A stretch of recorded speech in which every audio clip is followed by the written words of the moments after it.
Overwatch 2 has a balancing problem, and if Blizzard doesn't address it really quickly from the next season, we're going to be in a very problematic state, and this game may die faster than what GOATs or Double Shield did to it. And for us to be able to have this topic, I've done 3 in-depth videos where I talked about the problems in DPS, the problems in tank, and the problems in support. They're really long videos, they're really in-depth videos. If you want, you can go have a peek at them and then come back here because I'm going to summarize some of the points here. We're going to talk about the solutions and some harsh realities that we're going to have to accept if we want Overwatch 2 to be a success and for the game to remain in a healthy state. So, what is the problems and the conclusions that we were able to come down to from the previous videos and things like that? The number one thing that we've had to understand, and by the way, this is coming from somebody who's GM on all 3 roles, but I'm going to have an unbiased opinion on the current state of the game, right? The number one issue that we've come to accept is that number one, support is overkitted, and every time support becomes the meta defining role, whether it's been in GOATs, whether it's been in Double Shield, the problem about supports is that they're able to do so much of everything that it begins to strip away the agency from the other 2 roles in the game. Right now, what we're experiencing in the current state of the game, even though we're in 5v5, the playstyles of how the game wants us to play feel so much like Double Shield that it feels really tiring to play for longer periods, right? You pop in, you play a little bit, and then you get out, right? And even then, you have people like hard locking Bastion, hard locking Orisa, and unless you're trying to counterpick them, and unless you just came in to have fun, like you're forced to find a way to deal with these characters. And the problem with characters like Bastion and Orisa is that they're incredibly easy to play, right? And because of that, they become boring really quickly. They're fine to play every now and then as a surprise pick that you can catch somebody off guard, but once they become a mainstay, people begin to realize that, yeah, this is bad for this game, right? What is the problem with Orisa? She's basically an immovable object. Like against other tanks, like they just can't outbrawl her, or they cannot just get rid of her. And she has a good way of staying up against the other brawl tanks' face, and she can just, she exists so long, she barely takes effective damage over time unless you're playing Zarya, to the point that your team could just bombard the other tank who's wasting resources on the Orisa, right? She's just designed that way to be able to take everything, like literally a moving fortress, right? And the problem with that design is that it actually renders like almost 80% of the tanks useless until a Zarya comes in and she can force the Orisa off, and now the Orisa has to play something else, right? The problem with the tank role is that it's stayed in this weird rock paper scissors situation where I do think it's solvable without 6v6, but it's going to require some hardcore commitment from Blizzard to understand the number one fundamental problem, and that comes down to the support role, which is supports are overkitted and they need to be brought down to a healthier state. They need to revisit what the first Overwatch team did. They need to understand that that team also made mistakes later on in Overwatch 1's life, and they need to follow the hero design philosophy of Lucio, Mercy, Zenyatta, and some parts of Ana while adjusting some parts of her kit in order to have a better state of the game. Now, what do I mean by that? That like Lucio, Mercy, and Zenyatta were better support heroes than Iliari, Kiriko, Lifeweaver, Moira, Big, and Bab, right? So the number one thing, if we kind of come down to the support role, first of all, before I talk about this, I'm in no way, shape, or form saying that supports are meant to be helpless and they shouldn't be allowed to do their job, right? I personally feel like support should be allowed to do something, but there should be a trade-off for them excelling at something. And I see this in Lucio, Mercy, and Zen a lot. For example, Zenyatta brings in a lot of damage and Discord Orb. As a result, his healing is lower, so it puts pressure on the Zenyatta player to really perform by shooting things and make up for the fact that his team, is kind of down on that overall healing over time and things like that. Like basically the overall healing is lower, right? And he's good at pocketing some flankers, but like if he's not managing to keep those flankers in his line of sight, those harmony orbs and even the Discord orbs now are going to disconnect really fast. So the attentiveness of the player has to be high to get the value from Zenyatta, right? Moving on over to Mercy as well, even she is like this one-dimensional hero where she's designed to pocket your DPS. She's not designed to be this ultra heal bot that some of the other supports are, and she's designed to pocket your DPS, go in with somebody, get some elims, and then get out, right? Because of this, it means that she excels at really enabling one target.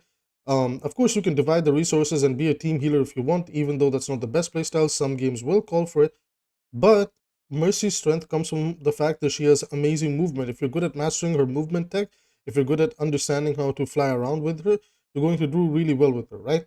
Because of that, she doesn't have this like abilities that can kind of do everything, where she can make herself immortal, she can instantly do high burst damage, she can instantly CC you. While it's annoying to deal with sometimes, it still feels more fair, because like you know that you're being outplayed by the Mercy in a unique form, right? That's what I feel like is good support design, right? Moving over to Lucio as well. Lucio is a great example of an AoE healer that can do a little bit of everything but excels at nothing, right? Lucio's damage isn't the highest.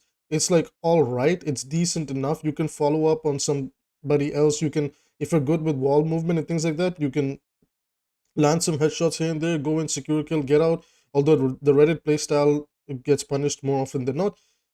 Lucio's strength comes from his speed boost, and most importantly, on Lucio himself, the character's ability to move around, right? That's what makes him such a slippery support, and makes him a little bit of a mirror of Mercy as well, where he's like able to enable his team from a completely unique way of the speed. And his strength by himself is he's able to just fly around the map, and his overall AoE healing isn't super high. It's like low, but when he uses amp, like, you know, obviously you're going to get some good burst healing, but the trade-off is that you won't get the speed boost, right? And that can sometimes, you know, cause you a team fight loss if the opponents just kind of walk in and clean up with you, right? So I'm trying to simplify everything. I don't want to overcomplicate everything, otherwise I really go into a lot more depth, and I did that in the other videos. So I just want to try and keep things a lot more simple. I just want to keep reminding people of this, because there's always going to be that one smart aleck in the comments that'll be like, but you didn't talk about this thing, and I did. It's just not in this video, right? I'm looking at the characters from a more individualistic perspective, right? So Mercy, Lucio, Zenyatta, these are characters that I'm like, okay, these were healthy, right? Then we came over to Ana. Ana started off really, really well in an Overwatch 1 environment, where she was a single target healer that was really, really good, and everything she did, with the exception of her nades, was single target, right? And that's what made her fun to play. That's what made her exciting to play, skillful to play. She has to manage projectile and hit scan based shots and things like that.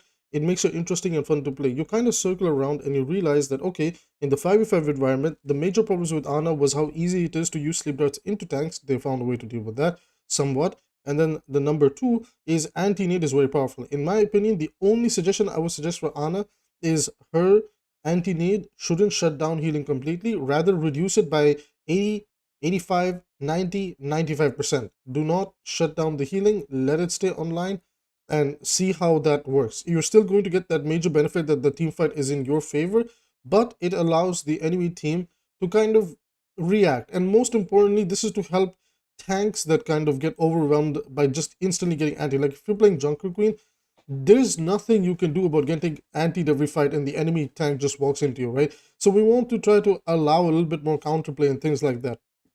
Of course, when the Junker Queen can get antied, she can then use her commanding shout to bring her extra HP bar, and then, hopefully keep herself alive through the duration for then her supports to, fully heal her up and things like that. So we need to bring some abilities into a more healthier state, especially for the tank role, because in my personal opinion, because of the support role, the tank role is suffering the most right now. We'll talk about that a little bit more later, right? Then we come down to a character like Baptiste. Now we need to understand that AoE healing needs to be brought down overall across the board. Nobody's an exception, right? Baptiste's healing, whether it's in his shift or whether it's in his right clicks, it needs to go down a little bit, right? Like there needs to be a little bit of a power distribution, and then they could put that into his ability to shoot things, and then reduce like the healing just a little bit more, right? Like reduce it a little bit more, bring it to a healthier state. And then for immortality field, or this is two directions you can go with immortality field, right? Is for immortality field, you can reduce the damage by a certain amount, or you can increase the healing on your team for a certain amount for the people within those zones, right?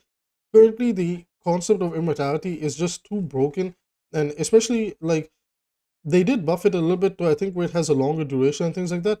In the 5v5 environment, it's just really unfun to play against, right? Why am I talking about this? In case I didn't make it clear earlier and somebody's like, well, why is he like, going on about supports and things like that? Problem with the state of the game right now is that support is overwhelming the other roles to the point where they do everything. The other roles have become their puppet. Tank suffers the most from this, and it just feels unfun to play, right? And all this happened back in season 2 when support players complained that they felt like they couldn't defend themselves.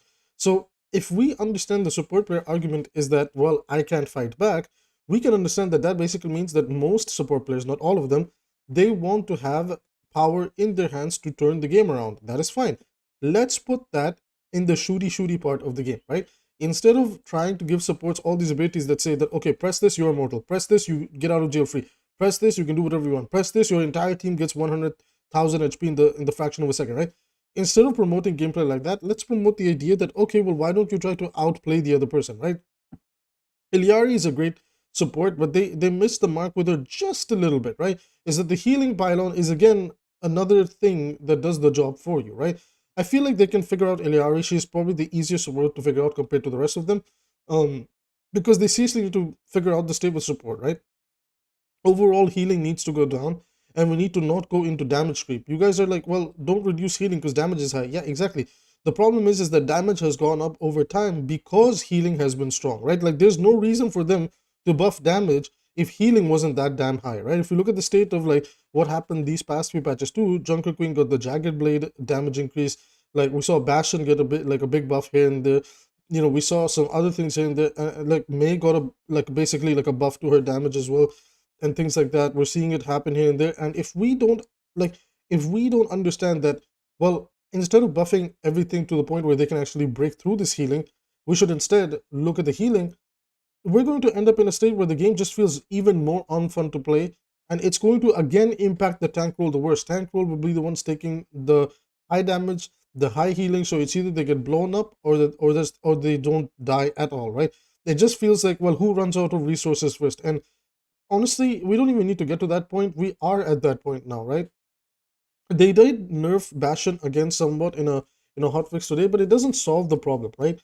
Now, I can continue talking about like how to make all the support and tank and damage characters a lot more healthier, but my overall concerns for support is that characters like Bap, Brig, 𝐒𝐿𝐼, Kiriko, Lifeweaver, Moira, right? These characters that can do really, really high healing numbers, rather than keeping the healing numbers really high, we should try to shift their power into the damage side of things, right? Moira, I feel like, is okay just because she has no utility, so she's like, she can kind of get a pass, right? Like, maybe just reduce her healing numbers by 5 and then see how she does, and maybe increase her damage just slightly, and see how it goes, right? Just like a compensation type thing, or make her orbs last longer, make her damage orb last longer, or make her healing orb last longer.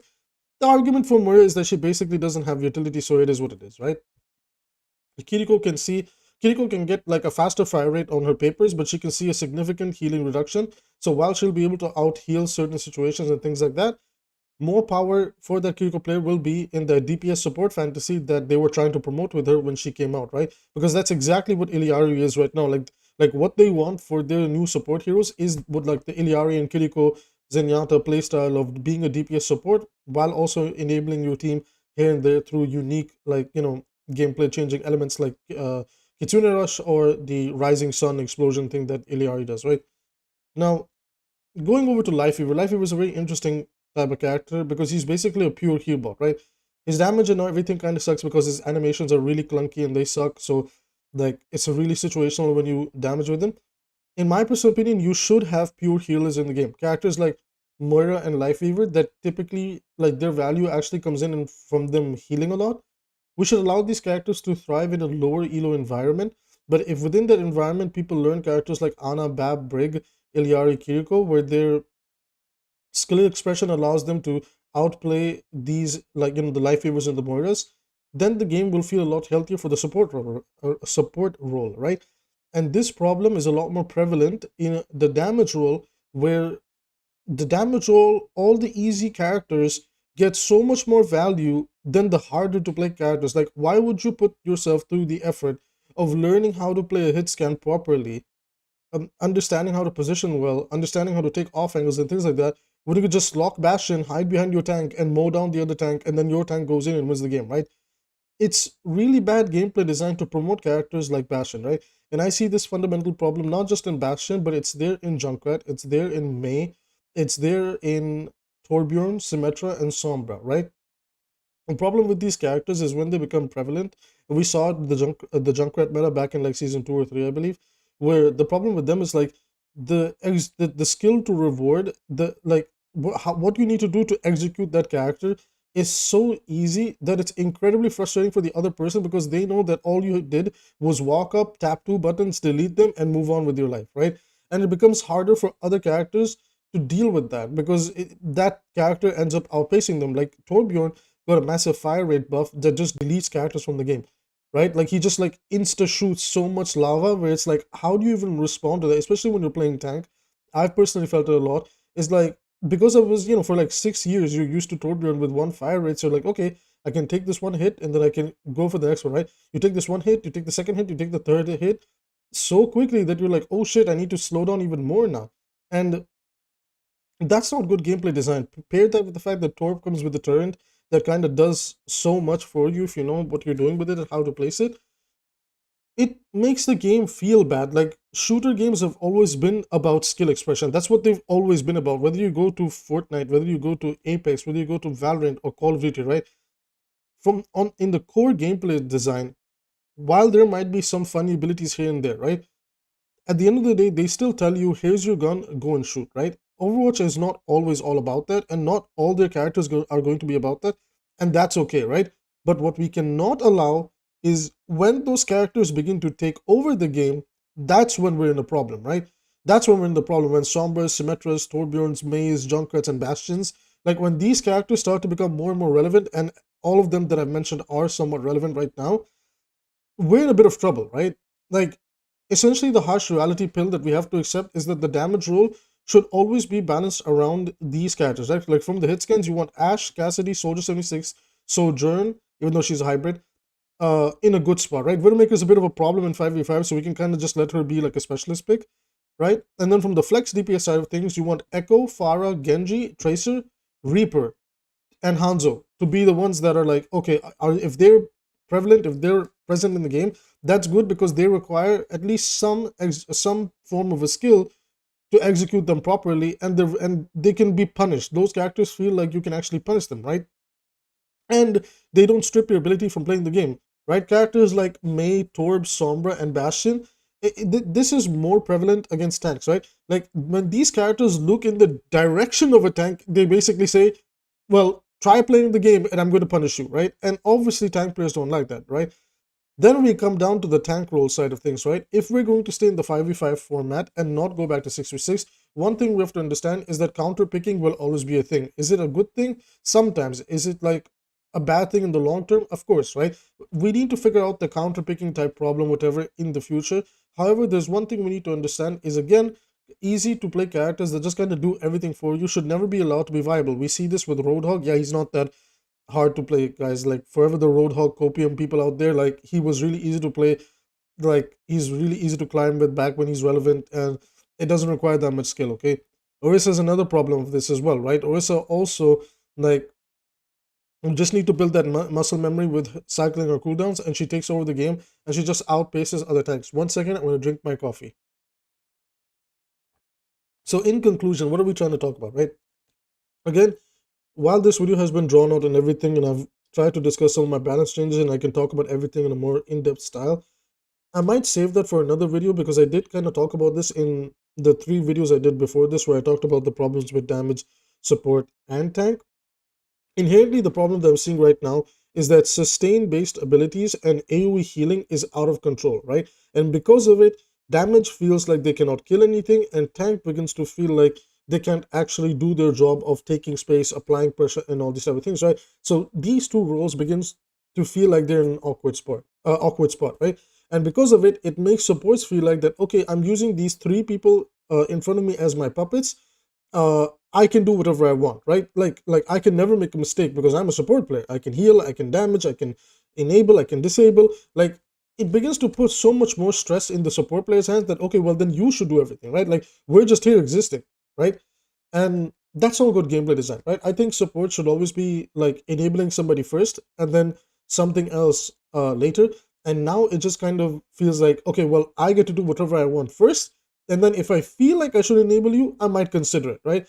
And that mentality and that playstyle would be fine if it was for the fact that some of the newer supports, or some even the current supports that are like in the game, like again, Moira, Life Fever, Kiriko, Iliari, Brigida, Bap, and Ana, if it felt like that there was actually a trade-off in them doing that thing, right? It like at the moment, like, okay, sure, we can say maybe Brig and Moira, like we could kind of slide them aside. Brig maybe not so much, but Moira is one that like is a bit awkward, but like and even knife hero, but like okay, no. Actually, Moira can work. Moira, especially in low elo. I have to think about low elo as well, right? Like it doesn't feel like there's a punishment for what you're doing, and you can kind of get away with it. And even if you can get away with it, you can legitimately just argue with your team that, well, I was doing this thing, you didn't help me do this thing, and because of it, like we lost the team fight. Like for example, a DPS Moira might tell their team that, hey, I was playing aggressive, you guys could have dived the same character with me, we could have deleted them and moved on. In that regard, the Moira is right? But at the same time, an argument could be made for her team side of things that, hey, you went on the flank, we're dying out here, you're the only one with the high AoE healing, you need to come back and help us, right? So we need to like evaluate the roles a little bit better, right? Again, I spoke about this in depth in the other 3 videos, please do give them a watch. But in my personal opinion, to kind of like, stop the video here and everything, Overwatch 2 has a serious balancing problem. And there's two things that I want to address, right? The first thing is AoE healing and these immortality abilities, which are also known as sustained base abilities, right? These need to go, or they need to be tuned down or reworked, right? And number two is, and this I hate more than anything, right? Because this is a problem that we see in all 3 roles, is easier to play heroes shouldn't be balanced to a point where they can try to compete with the hard to play heroes. First of all, it makes people not enjoy the game. Second of all, it's bad gameplay design. And third of all, we cannot have all characters be on the same level. This is something this new balance team has to understand, that we cannot create these characters like this. That, okay, well, Junkrat's losing popularity. Why? Let's buff him a little bit. I say, no. Junkrat's fine. Let him be fine on the maps that he's good on. We don't need Junkrat to be all over the place, right? Because that's what's happening with characters like Bastion and Torbjorn. And you're going to sit there and tell me that you want Bastion, Torbjorn in all your games, right? Yeah, they're fun to play every now and then. Yeah, you might climb with them because you are bad at the game and you just want an easy way out and you refuse to go through the skill curve and learn the game and all that type of stuff, right? Fine. That experience every now and then is fine, right? But once it becomes relevant, once it becomes like the mainstay, that's a problem, right? We need to tone down those type of characters, embrace the fact that people love skill expressions in shooter games, and just let it go that direction. We saw this game do this thing 2 different times with the goats meta and with the double shield meta. And if there's one thing that we've learned, is that every time this game goes that direction, it is not good for the game. Now 5v5 or 6v6 will be for tomorrow's video on which one is better, which one could be better.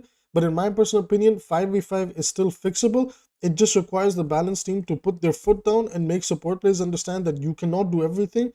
You should be allowed to do some things, but there's a trade-off in your kit that we see in Zen, Mercy, and Lucio. And we need to apply that same logic to the other characters to make them feel healthier, right? With that being said, that's going to be it for this video. It was a little bit of a rant. If you want more of this type of content, I got more videos coming up. Most likely tomorrow's video is going to explore the problems with 5v5 and 6v6 and which one was better for the game.